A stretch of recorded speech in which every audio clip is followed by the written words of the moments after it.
Ate Sally, paano ko malalaman ang value ng bahay ko pag mag-a-apply ako ng refinancing? Kapag mag-a-apply ka ng refinancing, ang unang step talaga ay alamin kung magkano ang value ng bahay mo. Bakit?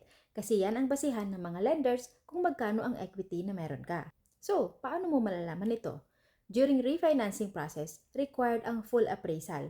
Ito yung official valuation na ginagawa ng licensed appraiser. Usually, ito ay request ng mga lenders.